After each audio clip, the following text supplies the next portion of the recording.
Welcome to the Uncensored Self Podcast. I am your host, Ryan Gillen, and this is a space where women who value achievement, success, accomplishment, and wealth, but also crave happiness, love, joy, and deep fulfillment come to remember that we get to have both. Not by doing more, but by being more of who we truly are. In this show, we explore identity, energy, alignment, and embodiment because you didn't come here to follow someone else's rules. You came to right your own. Let's dive in. Okay, I had a completely different topic planned for today. I already have it outlined and everything. And I am on my morning walk and I had a thought and it just sent my brain down a rabbit hole that was like, I'm just going to fucking hit record. And this is going to be this week's podcast. So welcome to the Uncensored Self with Brian Gillen. You are on a walk with me in the woods with my dog. And I don't know how long this is going to be, but it's going to be really important. So the thought that I had shared inside of my Facebook group, or the thought that I was creating to share inside of my Facebook group, was this idea of realistic, right? Being realistic. This is something that we're encouraged to do quite a bit. Be realistic, right? Be realistic with your goals. And we're often encouraged to do this, right? Like be realistic about what you can achieve. We don't want to be disappointed. And I think this is some of the most damaging advice that we get, because the truth of the matter is, and you know me in words, I went and looked up the definition of realistic and I don't want it. I don't want realistic by definition. I don't want that at all. Here's the dictionary definition: having or showing a sensible and practical idea that can be achieved or expected, or representing familiar things in a way that is accurate or true to life. See, what we are creating is not familiar. In fact, most of you would tell me quite vehemently that what is familiar to you is what you are drowning in, right? You are familiar with exhaustion. You are familiar with overwhelm. You are familiar with overwork and performing and doing shit you do not want to do. And so to be realistic is to give yourself more of the familiar. And I would argue that if you are here, if you are a listener of this podcast and part of this community, that what you want is not more of the same. What you want is wildly different. And when we want something wildly different than what we have, the world looks at us and says, no, sweet girl, be realistic. And I say, fuck that. Being realistic, that advice that again is meant to, I think, when we tell somebody to be realistic, it's because we care about them and we don't want them to be disappointed, right? So I was like, well, you want to make $1 million and you've never run a business before and you don't even know what you'd sell. And, so I would just be realistic. Most businesses fail, right? Be realistic. Most people, only the top 1% make that amount of money. Be realistic, right? But what's really funny, this is fun. You guys are going to start to love intuitive podcasts with Ryan, because I am literally just walking and talking right now, is this idea of realistic. But when it comes to marriage, right? Obviously, I'm divorced. I'm in a serious relationship that is the best relationship I've ever had in my life. And we don't really have a desire to get married, right? But the world has a problem with that, which is funny, because more marriages fail than businesses do. Maybe not. Maybe that stat's not right. But, over 50% of marriages fail. But when somebody meets somebody and falls in love and they say, oh my God, I'm going to get married, we don't say, no, be realistic. Most marriages end in divorce. Are you sure you want to do that? But somebody wants to chase a big goal or a big dream, or there is an income goal or a business or a corner office or, changing an entire fucking industry. They're like, no, be realistic. And that advice, when you take it, when you think about it, and it just takes the wind out of your sails for a second, and you play just a little bit smaller, changes the trajectory of your life. I don't want realistic. I want extraordinary. But as I have been sharing inside of my Facebook group, is I don't want extraordinary in glitz and glamour and fancy and all the things that I thought I wanted extraordinary in. I want extraordinary. I want the life that I have just a little bit brighter, just turned on a little bit brighter, right? That's all that I actually want. See, when it comes to, and I'm going to tell my personal story because it's the only one I have, but if you can zoom out for a quick second and substitute your thing that you chase. For me, it has been money. Maybe yours, it's a number on a scale. Maybe it's money. Maybe it's recognition. Maybe it's something, whatever that thing is that has felt out of reach for you for a very, very long time. I want you to think about it for just a second. And again, mine is money. And now in all the work that I've done, I can see where and how I I was chasing money because I thought money would make my life extraordinary, right? Like I thought once I had the money, then I could go on the vacations and buy the house and experience the things that I wanted to experience, right? Me, when I was looking around the space that I was a part of, when it first occurred to me, I also want to start with the idea that, like, when I exited corporate America 6 years ago, I was making like $150,000 a year. If I could just replace that, I would be happy. I didn't set out to start a business to become a millionaire. I set out to be a consultant so I could basically make more money and work less, right? Like, I wanted more control over my time and my freedom. And we all know how that turned out. But the truth of the matter was, I was never somebody who thought that wealth was truly available to me, right? Like upper middle class at best, I might maybe someday make it into, a VP or a C-suite position that, paid $300,000 or $400,000 a year. And that would be extraordinary, right? At the time. And so then when I came into the online space and I went from $118,000 to $520,000 to 1.2 million, all of a sudden the world of possibility had opened up in this beautiful way. But what hadn't grown to expand, what hadn't grown to keep up with that was my concept of myself, of what was available to me, what I could handle, what I could do, what I could be, right? And I swear that this ties into realistic. If you'll just stay with me, because I'm talking about extraordinary, right? Like, so to me, when I got into those rooms, into those masterminds, into those spaces that I thought, again, we're going to have all the answers, come to find out they didn't. They just said work more and work harder, and we're actually more anxious and make less and spend less time with our family. But let's get on social media. So we're so glad we're here, right? But what I learned is like the glitz and the glamour and the fun, it's fun, right? Of course it is fun to drive a sexy car. Of course it is fun to stay in a bougie hotel and those beautiful sheets and that lovely, comfortable robe, right? Like, of course, it feels amazing to sit in a restaurant and experience food that is like art, right? So I'm not saying that luxury is inherently bad. What I'm learning is that those are what I've been calling lately the Eiffel Tower moments, right? The moments of just pure beauty. But for me, I was trying to build a cake or a cupcake out of those moments instead of letting those moments be the icing on the cake, instead of letting those moments be the thing that shows you, the things that surprise and delight you, right? So coming back to realistic and coming together, right? Extraordinary is this idea of just the ordinary life that I live today. I just want it turned up a little bit more, right? Like I want to see it a little bit brighter. I want to see it a little bit clearer. I want to experience it a little bit differently. But so many things in my life are good. But when we think that like, oh my gosh, something entirely different has to happen for me to get a different result, then we get stuck in that realistic, right? Like currently I am driving, a 2012 Ford Explorer, if that's what you're driving, right? And then you're like, well, I would really like to be in a 2025 Land Rover. And that just doesn't feel realistic for me at all. And I would say, of course it doesn't, because you drive a 2012 Ford Explorer. So no, it does not feel realistic currently to be driving that car. But how might it start to feel more real, right? It might be if you start looking at the car, right? If you go online and you look at it, it's so pretty, right? And you get on the website, you play around with building the car and picking the finishes, and oh, I didn't even know this was available. And now all of a sudden, what was not realistic, what was not even available to you, all of a sudden is maybe we could, right? Maybe I could actually see that on a vision board. Maybe not right now, right? But maybe I could. But what we often do, we never play around with that. Maybe I could someday. We just go, not right now. That's not realistic. And we slam the door. The energy game is leaving that door open and knowing right now I am not an energetic match in my 2012 Ford Explorer to a 2025 Range Rover. I'm not an energetic match to that. But that doesn't mean I'm going to slam the door closed on the possibility that I could be. To me, when we say be realistic, we close that door. We slam it. And we say, nope, if I can't have it today, it's not realistic. I don't want it. Instead of maybe someday. Maybe someday. I have no idea how. But wouldn't it be so fun to think about? But we never get into that land of imagination, that land of play, because we're too busy being realistic, right? Being responsible, being adults, being logical, being practical. And the energy game is not about any of those words, because quite frankly, I don't want those. I don't want practical. I don't want logical. I don't want realistic. I want extraordinary. I want more on top of more. And not in this bratty Veruca Salt kind of that maybe it sounds it's coming out of my voice right now. This version of like, no, I can't, I refuse to believe that realistic and mediocre is all that is available. Like, think of us as humans, and I'm gonna get a little esoteric for you on you for a minute. But think of us as humans. Our bodies are works of art.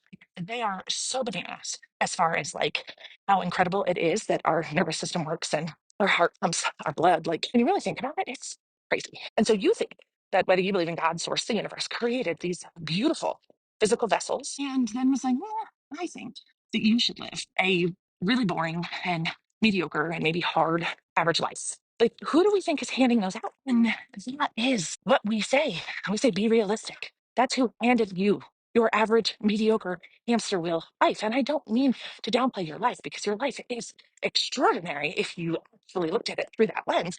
But you don't. You don't. You look at it through the lens of what you don't have, what you haven't achieved, what is never going to be available to you. I'm never going to get out of this 2012 Ford Explorer. I'm going to be stuck in it forever. Instead of right now, I'm driving a 2012 Ford Explorer. I don't love it. Would not be my choice, but you know what? It gets me from point A to point B, and it gets me there safely. And the radio works, so I can listen to do this podcast, and I can listen to music that I love, and the Bluetooth works, so I can call and talk to my friends and people that I love. And you know what? It has It has heated seats. So in the winter, I can be warm, right? Like we don't ever look at that. Like, nope, hate this car. Hate it. It's not what I want. It's not where I'm supposed to be. I'm not open to possibility of the Range Rover, the Land Rover, whatever you're working towards, right? And then we just shut the door and we stay in the loop. We stay in the loop. And that is why most people, I think, when they come to me, they tell me my life feels like I'm on a hamster wheel. My life feels like I am on a treadmill, right? I am putting one foot in front of the other every single day, and I am not getting anywhere because you're being realistic. Because being realistic is about familiar. One foot in front of and the scenery not changing is familiar. Our obsession with the world as realistic and logical and practical keeps you on that treadmill. You have to be willing to look at the world differently. And like I said, what normally comes up to most people now is, okay, Ryan, I love it. This sounds fun. I'm over being realistic. I agree with you. I don't want a realistic life. I do want extraordinary. I do. I want that. I want that. I want that. But how? But how? That's what's going through your brain right now. And you may or may not be able to hear my answer, depending upon where you're at right now in your journey. Some of you, this is going to land. You're going to hear it. You're going to get it. You're going to feel it in your body. And you're going to go, okay, I'm here for it. Let's go. Right? And there are some of you who I'm going to say it, and I'm going to tell you exactly what to do. And you're going to think that is not realistic. I can't do that. That's not practical. I have bills to pay. I have payroll to make. I have a mortgage to pay. I have a family to support. I have a daughter getting married. I have a son going to college. I have, kids playing competitive sports. I can't just do that. And so to me, that is why your life stays the same. But for those of you that want to hear the exact how is the first step is you have to realize how powerful you are. The tool that will serve you the best in the energy game is your personal power. The tool that will serve you best is your personal power. Your personal power are your thoughts and your feelings. Those are really the only two things in the world, thoughts, feelings, and actions, that you have total and complete control over. And your personal power is what creates your reality, your thoughts, your feelings, and your actions. And so the first step of the process is knowing that I get to decide how this world unfolds for me, how this experience unfolds for me through my thoughts and my feelings and my actions. And when your brain goes, that is not realistic, you say, I understand. Thank you for reminding me of that. I'm not going for realistic. And you get to do it over and over and over again. That is the first step. That is the most important step. That is the step that I think most of us try to skip over, because we try to skip over that part because we just want the external thing. And that could just be me. That might be me projecting, because that was very much my version, right? Like I tell that often. I was like, cool, we'll get to this personal power thing lately. Teach me how to manifest some money, right? Like, cool, we'll get to this personal power thing lately. Can you tell me just how to get the scale to move? I'm really tired of how I feel in my body right now, right? But what I want you to be aware of is, even in those words, it's, can you just tell me to? It puts the power outside of me. Personal power is inside of me. My ability to make money is inside of me. My ability to impact the number on the scale is inside of me. My ability to have a loving and connected relationship is inside of me. The first step of the process is realizing that it is not the things outside of you. That is the first step. And like I said, some of you right now, you're listening and you want to hear it. And there's a part of you that bumps up against the frequency just enough to want to be here, but you're not sold yet. But there are some of you that are here that are like, that feels good. I understand. And then what I want you to do is I want you to be literal with that. Be literal. My personal power creates. Every thought that I think creates. Every word that I speak creates. Every action that I take creates. And start living your life that way. Would you think I'm tired and exhausted and fat and lazy and expect to be rejuvenated, excited, motivated, and fit? They don't work, right? That is literally the work. We're all like, how? Tell me how. I'm telling you how.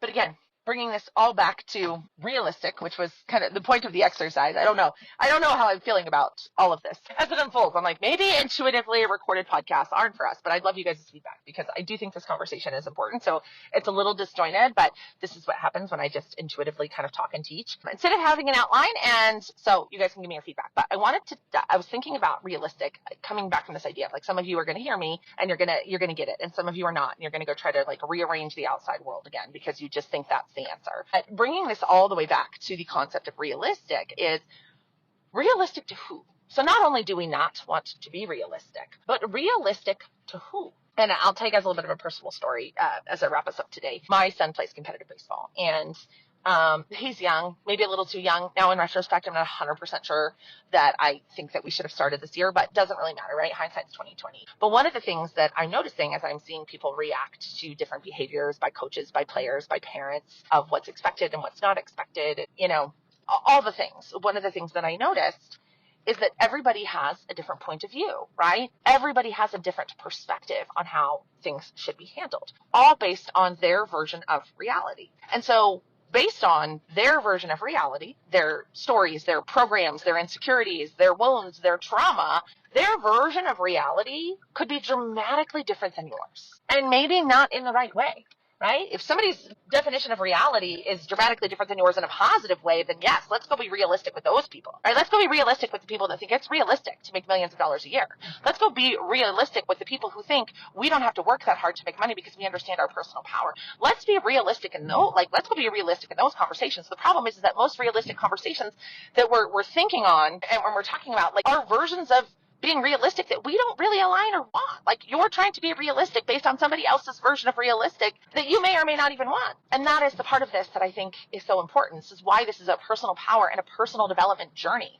We live in a world that has taught us that our world is built through the outside, right? Through other people, through their feelings, their emotions, their wants, their needs. And that is why we all feel so tied to other people's stories and other people's versions of success and other people's expectations of us, right?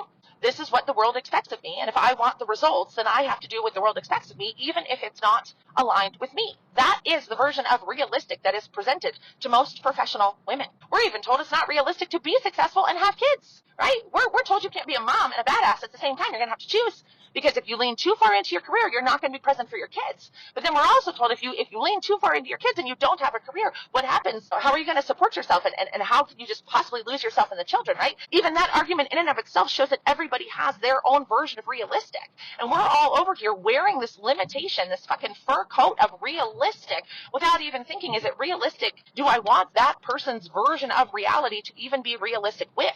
Do I want that familiarity? I don't. So I want it to be realistic that we have conversations about incredible fucking things, that we have hard conversations, that we hold ourselves accountable, that we see where we're part in this thing. Because that's, I think, one of the hardest parts and the parts I'm really wrestling with right now in myself is if you want extraordinary, right? If you want something that's not realistic, which is very clearly what we want here, if you want that, you can have it. You can have it. But you are going to have to let go of the old shit.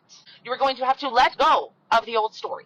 You're going to have to let go of the old need to be liked. You're going to have to let go of caring what other people think. You're going to have to let go to being realistic. You're going to have to let go. So no, I don't want to be realistic. I don't think that you do either. And right now, the more that I just continue to loosen my grip more and more and more on the stories and the lies and the programs, and I see so clearly now how we are supposed to experience life in a way that fulfills us. And that is different for every single one of us. My life in a way that fulfills me is very different than your life and the way it fulfills you. And your version is very different than your sister's version. And maybe even through your spouse's version.